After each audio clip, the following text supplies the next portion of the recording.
Edwin is the head of your family and home. He is now the pastoral head of the BCBP Pagadian chapter. You will be as well, the head of the Women Council of your chapter. You will be the great support of him for the service, but you will never take over the roles and responsibilities of Brother Edwin.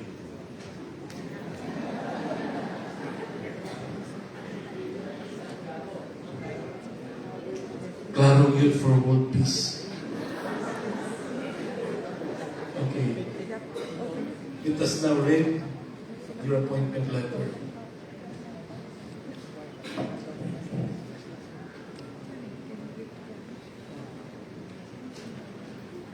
The Brotherhood of Christian Businessmen and Professionals, date is January 23, 2026. To Edwin B. from the Management Committee, appointment as chapter head of BCBP Pagadian chapter. Dear Brother Edwin, greetings of peace in the Lord. We are pleased to inform you that the BCBP Management Committee has approved your appointment as chapter head of BCBP Pagadian chapter. Your appointment shall be for a period of 3 years, starting January 1, 2026. The Management Committee is confident that the BCBP Pagadian chapter, under your leadership, will continue to grow and be a potent agent of change in the marketplace in your part of the country. As chapter head, your principal responsibilities shall be to shepherd your members in their walk with the Lord according to the vision and mission of the Brotherhood community. You will be the action group leader of your governance team. And together with Sister Glenda, you will provide support and caring to your action group members. You shall safeguard and promote the BCBP culture and way of life in your chapter. You shall also provide overall administration of all the activities of the chapter and coordinate the chapter programs with the heads for mission, programs and services, formation and family life, as well as the digital and communication.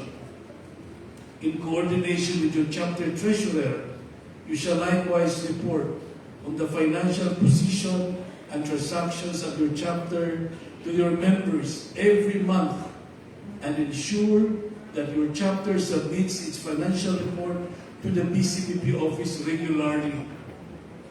You shall be under the pastoral guidance of the Regional Council Director, who also has functional oversight over your ministry.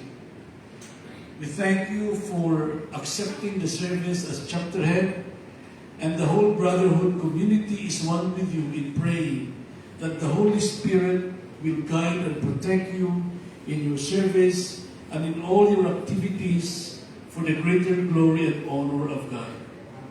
Yours in Christ, Rodolfo U. Liasel Jr., Area Managing Director for Northern Mindanao, and yours truly, the President.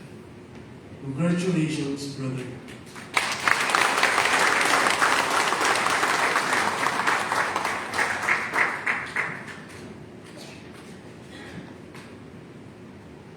Brothers and sisters, another round of applause for Edwin and his family. And let us continue to pray that the Lord will give you strength and guide in the next 3 years of their service. Congratulations once again. Thank you, President Annie. Now, brothers and sisters, we present to you our new chapter head of Pagadian chapter, Brother Edwin D., for his acceptance speech.